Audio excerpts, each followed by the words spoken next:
What is up, guys? Welcome back to the channel, and I guess officially we are on the fast lane to WrestleMania, a fast lane that is without any roadblock. Now that the fast lane pay-per-view is over, and I'm not even sure what I'm saying anymore, so why don't we go ahead and do what we do here, round up all the latest WWE news, WWE rumors, and more as we head into WrestleMania. Cheap plug, check out the brand new merch and all of that. And let's get into some breaking news. As soon as WWE Fastlane pay-per-view was over, WWE announced that Andrade has been released, wishing him the best in his future. Andrade hasn't been used in months, and as we reported before, he wasn't happy with the spot that he was in the company, all leading to him asking for his release 2 weeks ago. Initially, WWE turned down the request because, of course, they didn't want him to leave, but fast forward to now, that has been granted. He hasn't even appeared on Monday Night Raw since the 2020 WWE draft in October, and now he is under a 90-day non-compete clause, so he won't be able to sign with any promotion until the next 3 months. As to where he goes next, well, speculation are obviously all over the place. Over on Twitter, Andrade did react to WWE granting him his release, and even went on to drop a couple of thank yous, indicating the following: "I want to thank Triple H, Paul Heyman, and William Regal for all these years and great support that they gave me. I also want to thank the fans who were always supporting me. A big hug to all the talent and workers who always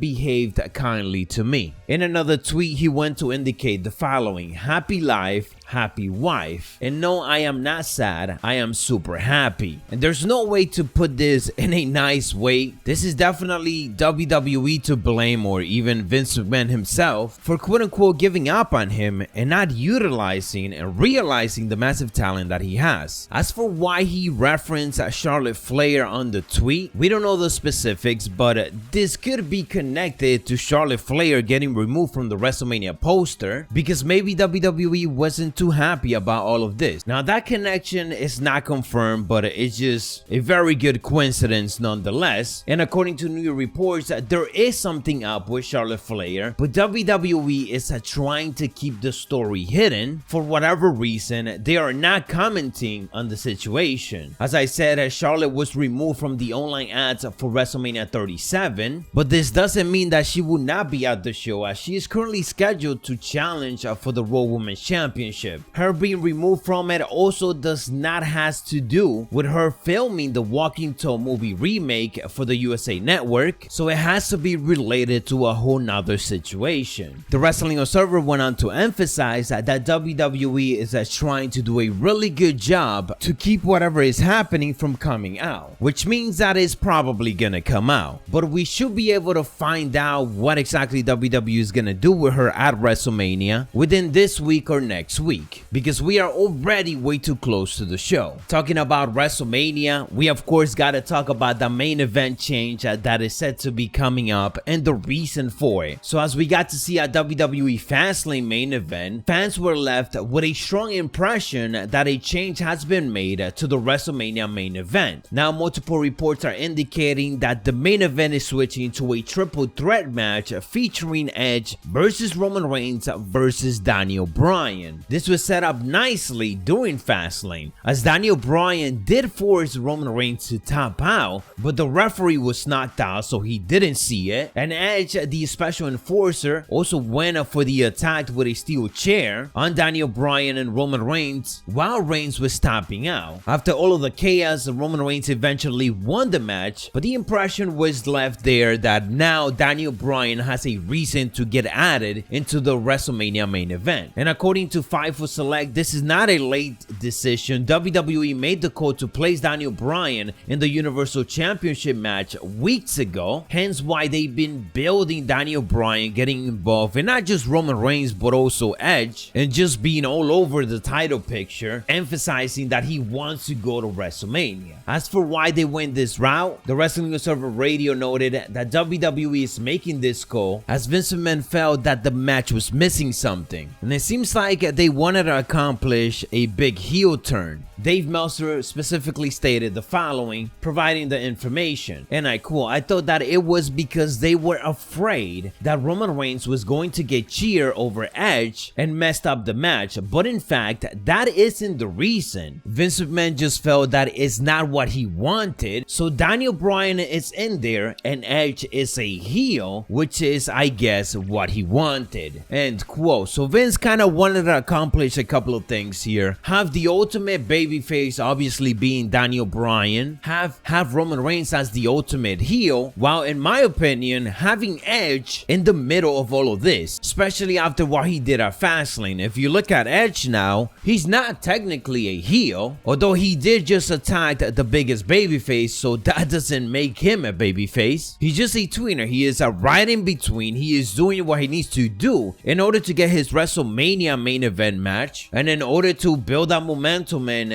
ultimately get that championship at the big event, which I don't know about you guys, but I absolutely love it. All of this is probably gonna lead into Edge becoming a full-fledged heel, which if you've seen Edge a decade ago as a heel, then you know that that is where he shines the most, much like Randy Orton, Seth Rollins, and so on. And last but not least, we are talking about Fastlane. We of course ended up doing a full review of the show, and one of the botches that we ended up mentioning was the match finish for Apollo Crews versus Big E. We were not sure if it was actually a botch, but one thing was certain, and that was that it looked weird even though Apollo went for the attack right after on Big E, so he kinda saved the whole ending to it. Ringside News indicate that besides this match, all of the other matches that went down really went according to plan, but Big E versus Apollo Crews was described as being a very sloppy, and again the reason for it is because it was a botch finish. The match was not supposed to end there. They did indicate that Big E was still slated to retain the title, so Apollo Crews was going to be taking a loss, but not at this particular moment when it happened. Apollo Crews got his heel heat back by beating down Big E after the match. It wasn't supposed to end the way it did, but they still went with it because there was no other choice during a live broadcast. And I guess the good thing about all of this is that Apollo Crews now has a case for kind of getting a rematch, and he could just blame things on the referee or even indicate that he had his shoulders up like Big E did, so the match wasn't supposed to end there. From the camera angle that we get, we do see Big E with his shoulders up, but we don't get a specific camera angle for Apollo Crews' shoulders, so again he could make a case, and I am hoping for them to get a rematch. Anyways guys, that is all the latest WWE news and WWE rumors, and for more latest update as we head into WrestleMania, make sure to hit a like and turn on those notifications. I'll catch you on the next one, so stay savage.